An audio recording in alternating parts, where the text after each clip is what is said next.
Bonjour chers étudiants, on vous présente votre cours de terminologie des sciences économiques et de gestion destiné aux étudiants de deuxième semestre à tous les groupes.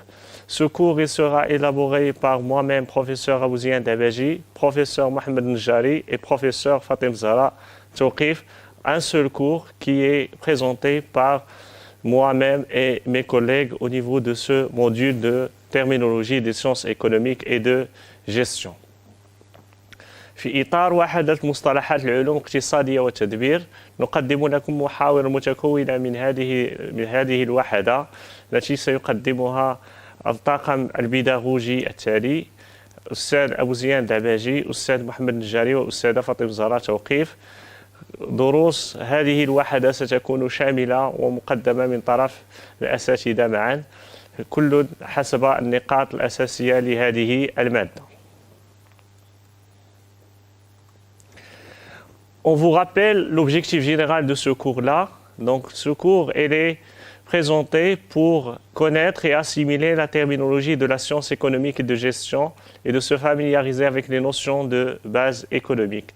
الهدف الأساسي لهذه المواد التي نقوم بتوضيحها في إطار هذه الوحدة هو تمكين الطلبة من المفاهيم الأساسية التي تتعلق بعلوم الاقتصادية وعلوم التدبير.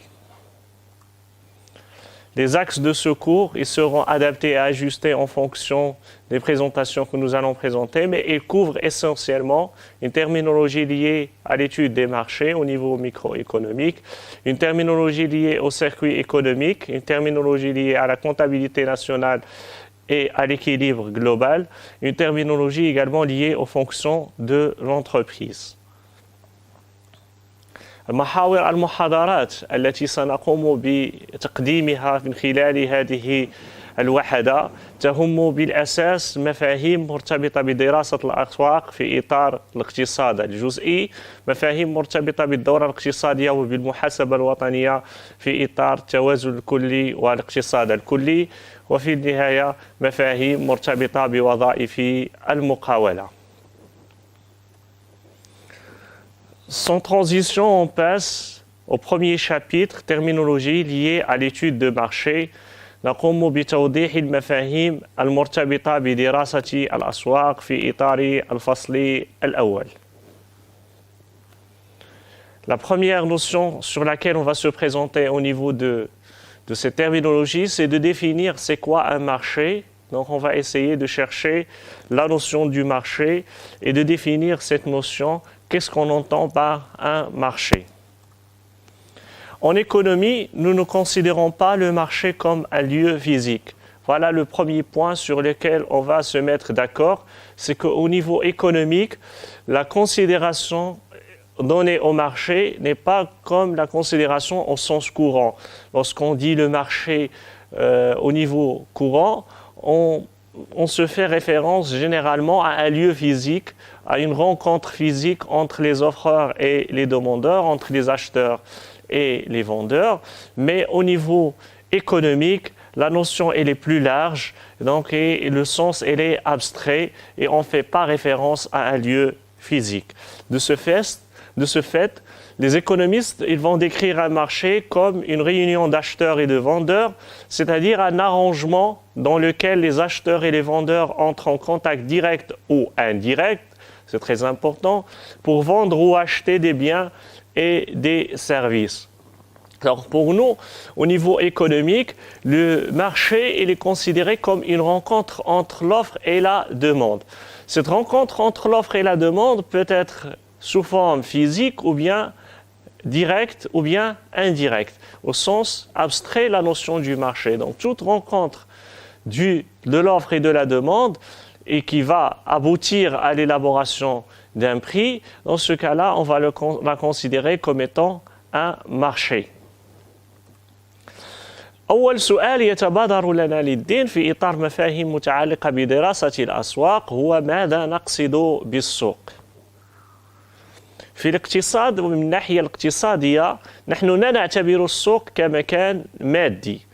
السوق من الناحية الاقتصادية ليس مكان مادي، والإشارة هنا لأنه في المصطلحاتنا اليومية عندما نتحدث عن السوق فإننا نعني بالأساس مكان مادي نذهب إليه من أجل التبضع ومن أجل شراء المنتجات، وهناك لقاء مباشر ومادي ما بين البائعين والمشترين. لكن في الناحية الاقتصادية لا نشير بالأساس إلى مكان مادي. المكان المادي ليس بالضرورة أساس في تعريف السوق من الناحية الاقتصادية، بل العكس من ذلك، فإنه من الناحية الاقتصادية وبالنسبة للاقتصاديين فالسوق هو نصفه كاجتماع للمشترين والبائعين، هناك مفهوم الاجتماع، ولكن يكون فيه البائعون والمشترون في اتصال مباشر أو غير مباشر للبيع أو الشراء هذه السلع والخدمات، وبالتالي هنا لا نشترط بالأساس لقاء مادي مباشر، فكل اجتماع أو كل ترتيب يتوافق فيه العرض والطلب فإنه يشكل لنا بالنسبة إلينا سوقا، وليس بالأساس الذهاب إلى مكان مادي معين. Par exemple, donc pour illustrer notre définition, on va présenter un exemple dans lequel le marché des téléphones constituera l'ensemble des vendeurs et des acheteurs de téléphones mobiles dans une économie. Donc ici, ce que vous allez constater, c'est que au niveau de la définition du marché du téléphone mobile, on ne va pas faire référence à un lieu où il y a la vente et l'achat des téléphone mobile, mais c'est la rencontre entre l'offre et la demande des acheteurs et des vendeurs de téléphonie mobile, que cette rencontre soit de façon directe ou de façon indirecte. Cela ne fait pas nécessairement référence à un emplacement géographique, c'est ce qu'on vient de dire. C'est-à-dire ici, on ne fait pas une référence à un lieu physique géographique dans lequel on doit se rencontrer pour faire les achats et les ventes, quel que soit le moyen de communication réalisé, quelle que soit la manière avec laquelle on se mettra d'accord. Donc l'ensemble de l'offre et l'ensemble de la demande va constituer pour nous au niveau économique. Donc c'est la notion ou bien ce qu'on appelle le sens abstrait du marché. على سبيل المثال سيشكل سوق الهواتف المحمولة جميع البائعين والمشترين للهواتف المحمولة في اقتصاد معين. هنا عندما نشير إلى هذا المثال فإننا نشير إليه بأن عندما نتحدث عن سوق الهواتف المحمولة فإننا لا نقصد بالأساس موقع جغرافي معين، بل نقصد تجمع البائعين والمشترين، أي العرض والطلب. هذا التجمع ما بين العرض والطلب من الناحية مباشرة أو غير مباشرة يشكل لنا بالنسبة إلينا تعريفا للسوق. Donc, le premier point à retenir au niveau de cette séquence, c'est que le marché, au sens économique, n'est pas un lieu physique. Voilà la notion sur laquelle on va se mettre d'accord dès le début au niveau de cette définition ou bien cette notion du marché, c'est que la notion du marché n'est pas liée nécessairement à un lieu géographique. Le marché est composé d'une offre et d'une demande. Voilà le deuxième point sur lequel on se met d'accord également, c'est que lorsqu'on dit le marché en premier lieu, ce n'est pas un lieu physique. C'est quoi un marché? C'est l'offre et la demande. C'est la rencontre entre l'offre et la demande. Donc, maintenant, après avoir défini ce qu'on veut dire par un marché, donc on va y aller au niveau de la classification des marchés. Donc, une classification qu'on donne généralement, c'est la classification selon l'objet. Dans cette classification, on va distinguer entre un marché de biens et de services. L'objet, c'est les biens et les services. Donc l'objet échangé ici, c'est les biens, les produits, etc. Donc on fait référence à la téléphonie mobile, on fait référence à la restauration, aux légumes, aux fruits, au pétrole. Donc ça, c'est les biens le marché des biens et des services. Deuxième type de marché au niveau de cette classification, c'est le marché de travail. Donc le marché de travail, il y a une notion essentielle à distinguer, c'est au niveau de l'offre et la demande au niveau de ce marché. Donc ce marché, au niveau de l'offre, il y a les ménages. Donc les ménages offrent le travail et ils demandent l'emploi. Ça, c'est très important à le souligner. Et également, au niveau de la demande, c'est la demande du travail qui porte sur le travail. Ceux qui demandent le travail, c'est les administrations publiques et les entreprises. Le prix de ce marché-là, il est composé par les salaires. S'il y a un déséquilibre, il va donner une situation de chômage. Un déséquilibre entre l'offre et la demande sur le marché de travail. Troisième type de marché que nous allons également présenter, c'est le marché des capitaux. L'objet ici, c'est l'échange des capitaux. À ce niveau-là, on distingue un marché financier généralement à long terme, donc il y a des exceptions, mais de façon générale, le marché financier, c'est un marché à long terme, dont l'objet d'échanger, c'est les titres, à savoir principalement les actions et les obligations. Également, il y a le marché monétaire. Donc, de façon générale, comme on a dit pour le marché financier, c'est un marché à long terme. Le marché monétaire, c'est un marché qui est généralement un marché à court terme. L'objet échangé, ce sont les liquidités. On parle ici d'une autre classification, c'est le marché interbancaire qui réunit seulement les banques avec la banque centrale, ici au Maroc, appelée Banque El Maghrib, et également le marché des titres de créances négociables où l'échange il se fait généralement, les titres ils portent sur les grandes entreprises, sur les banques et également sur l'État. Donc c'est l'échange au niveau du marché monétaire, au niveau de ce qu'on appelle les titres de créances négociables. Il y a un autre marché également qu'on appelle le marché de change où l'objet échangé, ce sont les devises. تصنيف الأسواق حسب طبيعة السلعة. بعد أن قمنا بتعريف مفهوم السوق وقلنا بالأساس بأن السوق هو ذلك الالتقاء الذي يحدث ما بين العرض والطلب، وحددنا كذلك بأن هذا الالتقاء ليس بالضرورة التقاء مادي جغرافي. نتساءل الآن عن تصنيف الأسواق وعن هذا التصنيف وأنواع الأسواق، وأول تصنيف سنقوم بتوضيحه ونعتبر التصنيف الأهم هو تصنيف الأسواق حسب طبيعة السلعة. نحدد في هذا الباب أو في هذا المجال بأن هناك سوق للسلع والخدمات marché des biens et de services، سوق السلع والخدمات، وهنا طبيعة السلعة التي نقوم بتبادلها العرض والطلب وهي السلع أو البضائع والخدمات، ونشير هنا إلى جميع السلع وجميع الخدمات التي نقوم بتبادلها في إطار سوق السلع والخدمات. نتحدث كذلك عن سوق العمل، وقد قمنا كذلك بتوضيح بأن سوق العمل هو السوق الذي يقوم بتبادل طبيعة السلعة هنا أو طبيعة التبادل يتم على الأساس على العمل.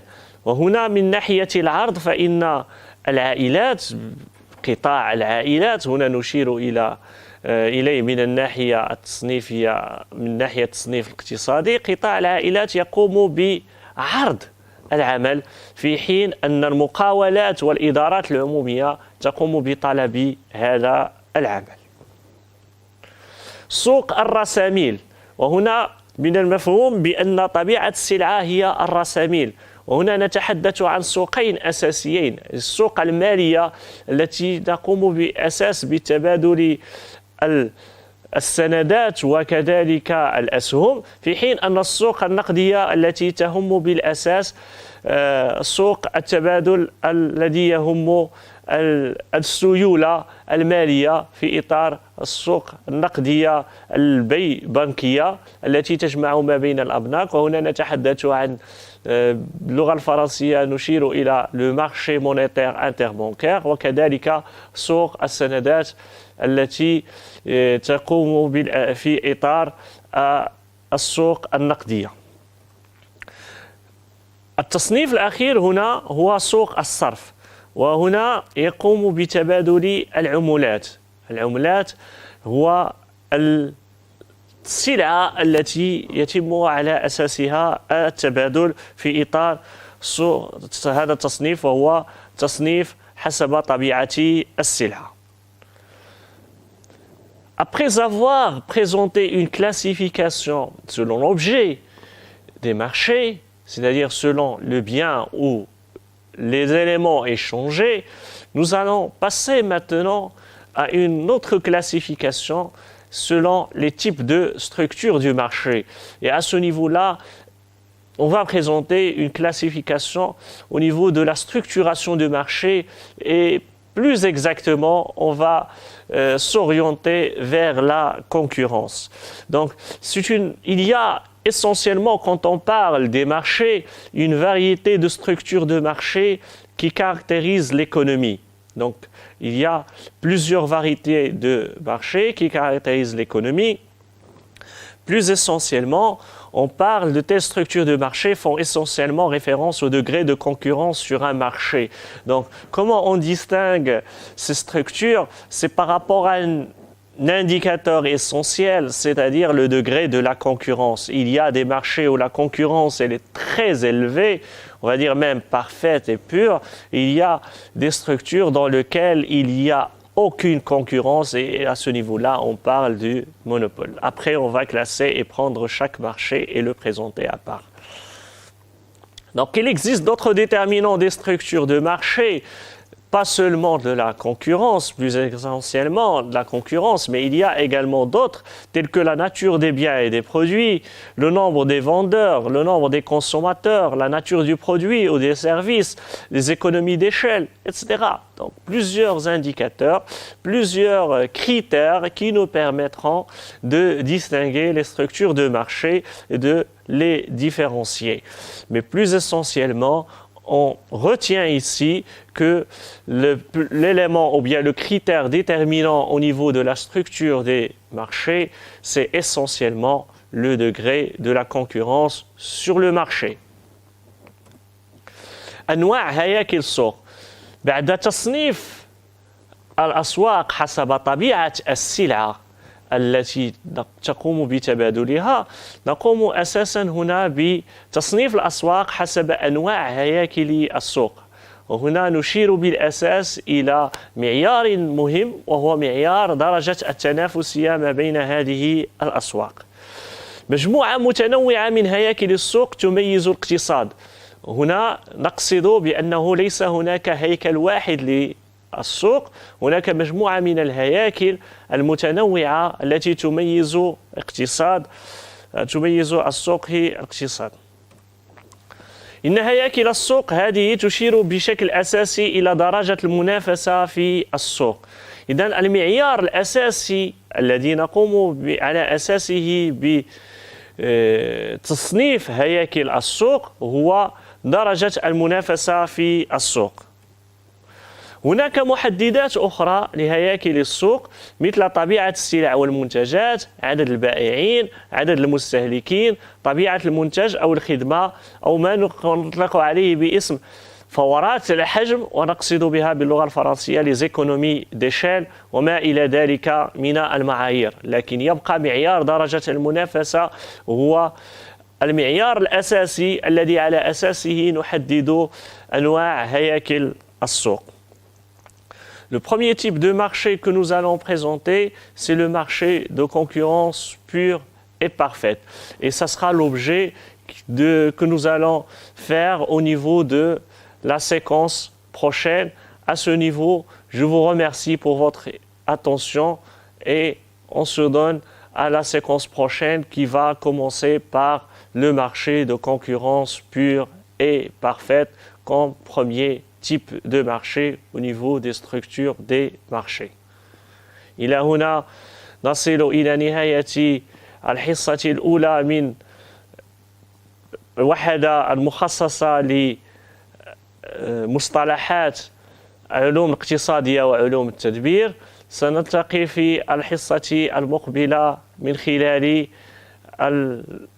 الفقرة الموالية، وهي سوق المنافسة الكاملة والخالصة.